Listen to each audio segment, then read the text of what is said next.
Pembangunan kawasan pusat kebudayaan Bali di Kabupaten Kelungkung. Di bawah kepemimpinan Gubernur dan Wakil Gubernur Bali, Wayan Koster dan Cho Oke Sukawati. Pembangunan Bali diselenggarakan dengan visi Nangun Satkerti Loke Bali melalui pola pembangunan semesta berencana menuju Bali era baru yang mengandung makna menjaga kesucian dan keharmonisan alam Bali beserta isinya untuk mewujudkan kehidupan krama Bali yang sejahtera dan bahagia, skala niskala, menuju kehidupan krama dan gumi Bali sesuai dengan prinsip Trisakti Bung Karno, berdaulat secara politik, berdikari secara ekonomi, dan berkepribadian dalam kebudayaan. Yang dilaksanakan melalui pembangunan secara terpola, menyeluruh, terencana, terarah, dan terintegrasi dalam bingkai Negara Kesatuan Republik Indonesia berdasarkan nilai-nilai Pancasila 1 Juni 1945.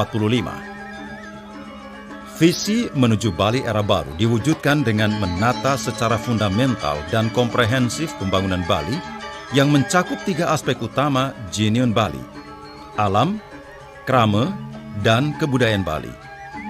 3 aspek utama ini merupakan satu kesatuan yang menjadi tatanan kehidupan masyarakat Bali berbasis filosofi kearifan lokal Satkerti, yakni 6 sumber kesejahteraan dan kebahagiaan kehidupan manusia. Salah satu program yang sangat penting dan strategis dalam visi Nangun Satkerti Loke Bali adalah memajukan kebudayaan Bali dengan membangun kawasan pusat kebudayaan Bali. Program ini telah dituangkan dalam Rencana Pembangunan Jangka Menengah Daerah Semesta Berencana Provinsi Bali tahun 2018 sampai 2023 dan Peraturan Daerah Provinsi Bali Nomor 4 Tahun 2020 tentang penguatan dan pemajuan kebudayaan Bali. Pusat Kebudayaan Bali merupakan penanda kebangkitan kembali puncak peradaban dan keadapan budaya Bali. Bali sebagai Padma Buana atau pusat peradaban dunia. Secara historis, jejak keemasan peradaban kebudayaan Bali pernah dicapai pada era Kerajaan Gel-Gel di Kabupaten Kelungkung di bawah pemerintahan Raja Dalem Batu Renggong Wijaya Kresna Kepakisan pada abad ke-16. Luasan lokasi pembangunan kawasan pusat kebudayaan Bali mencapai 334 hektar yang sebagian besar milik masyarakat di Desa Gel-Gel, Desa Gunakse, Desa Tangkas, Desa Jumpai, dan Desa Sampalan Kelod, yang merupakan hamparan bekas aliran lahar dari letusan Gunung Agung tahun 1963. Sejak lama hamparan ini dieksploitasi sebagai sumber galian C, sehingga kondisi fisiknya menjadi rusak parah, tergenang air, terbengkelai, dan tidak produktif, serta tidak ada lagi batas kepemilikan yang jelas. Sebelum hancur karena aliran lahar Gunung Agung, kawasan ini merupakan lahan sawah yang subur. Lokasinya sangat indah dengan pemandangan Nyegara Gunung, latar belakang Gunung Agung, berada di pinggir pantai, menghadap ke Pulau Nusa Penida, berada di jalur utama bypass dari Denpasar menuju Kabupaten Karangasem. Kawasan ini didukung dengan ekosistem budaya karena berbatasan dengan Kabupaten Gianyar, Kabupaten Bangli, dan Kabupaten Karangasem yang kehidupan masyarakatnya memiliki tradisi, seni dan budaya, dan kearifan lokal yang sangat beragam dan adiluhung.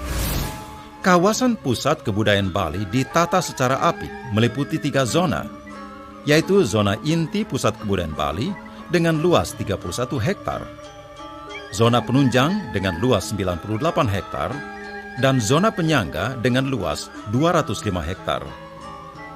Kawasan ditata dengan menerapkan filosofi kearifan lokal Satkerti yang terdiri dari penyucian jiwa atau Atma Kerti, penyucian laut atau Segara Kerti, penyucian sumber air atau Danu Kerti, penyucian tumbuh-tumbuhan atau Wana Kerti, penyucian manusia atau Jana Kerti, dan penyucian alam semesta atau Jagat Kerti. Dalam zona inti Pusat Kebudayaan Bali dibangun 15 fasilitas pentas seni untuk seni tradisi dan seni modern.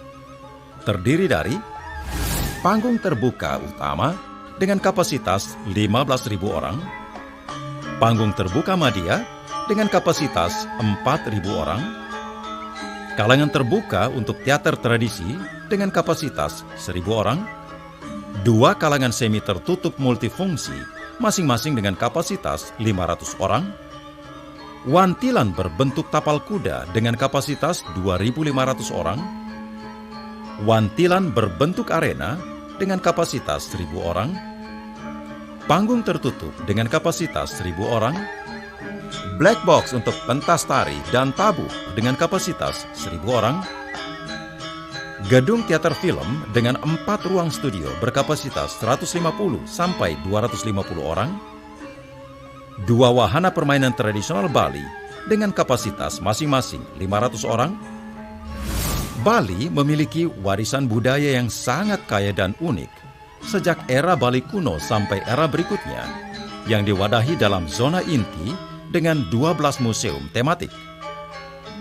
Museum Raja-Raja Bali, Museum Wastra Bali, Museum Tari Bali, Museum Gamelan atau Musik Bali, Museum Arsitektur Bali, 2 Museum Seni Rupa dan Desain, Museum Pengupa Jiwa dan Subak, Museum Aksara dan Sastra Bali, Ritus Manusia Bali, Museum Pusada Bali, Permainan dan Olahraga Tradisional Bali, serta Museum Dokumenter, Museum Botanika Bali. Museum tematik ini akan menjadi wahana pendidikan bagi generasi penerus tentang sejarah Bali dan dinamika perkembangannya dari zaman ke zaman, agar menjadi generasi penerus yang memiliki jati diri, karakter, dan bertanggung jawab untuk memelihara dan memajukan kebudayaan Bali tanpa henti. Zona inti juga berisi Anjungan Nusantara dan Anjungan Budaya Dunia. Guna memuliakan dan mengabadikan peran kesejarahan Bung Karno dan kecintaan beliau pada seni dan budaya, maka dibangun gedung auditorium Bung Karno berkapasitas 3.000 orang dengan tata panggung, dekorasi, dan tata cahaya yang memakai teknologi hidraulik atau modern terbaru. Zona penunjang berisi fasilitas untuk mendukung tampilan produk perekonomian Bali, yaitu Bali International Convention Center berkapasitas 10.000 orang, Bali Exhibition Center berkapasitas 30.000 orang, gelanggang tertutup berkapasitas 16.000 orang, Pusat Promosi Ekspor Bali.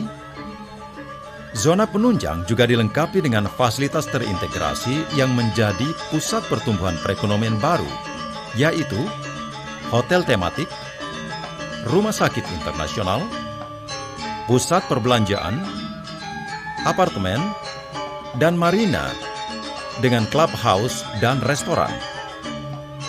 Kawasan ini menjadi sangat keren karena dilengkapi dengan zona penyangga yang terdiri dari waduk buatan untuk menampung dan penyediaan air bersih, sungai buatan untuk mengarahkan penyebaran aliran Tukat Unda menjadi atraksi wisata air, pelabuhan marina untuk kapal-kapal yacht, hutan wisata, dan taman rekreasi ekologis.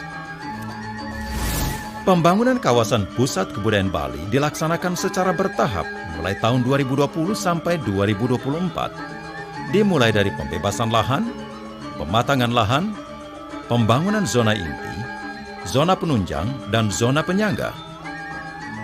Dana yang diperlukan untuk membangun kawasan Pusat Kebudayaan Bali diperkirakan mencapai sebesar 2,5 triliun rupiah yang bersumber dari APBD Semesta Berencana Provinsi Bali, pinjaman tanpa bunga dari Program Pemulihan Ekonomi Nasional atau PEN, dan APBN dari Kementerian PUPR serta Kementerian Perhubungan. Pengelolaan kawasan Pusat Kebudayaan Bali akan dilakukan secara profesional oleh Badan Usaha Milik Daerah BUMD yang khusus dibentuk dengan menerapkan prinsip-prinsip transparansi dan akuntabilitas serta berdaya saing dalam rangka menjaga keberlangsungannya dan menjadi sumber baru pendapatan asli daerah atau PAD. Bapak Presiden Republik Indonesia, Insinyur Joko Widodo, menilai bahwa pembangunan kawasan pusat kebudayaan Bali merupakan gagasan yang bagus banget. Oleh karena itu, beliau telah merestui, bahkan sangat mendukung program tersebut yang disampaikan setelah Gubernur Bali, Wayan Koster, memaparkan desain kawasan pusat kebudayaan Bali pada tanggal 16 Maret 2021 di Ubud, Kabupaten Gianyar. Astungkare, niat baik yang tulus lurus ini mendapat dukungan serta partisipasi dari pemerintah dan berbagai komponen masyarakat, sehingga pembangunan kawasan pusat kebudayaan Bali berjalan dengan lancar dan tuntas sebagai salah satu warisan monumental nan abadi, menjadi tonggak sejarah Bali era baru. Sebagaimana halnya Candi Prambanan dan Candi Borobudur yang menjadi warisan monumental peradaban bangsa Indonesia sepanjang zaman.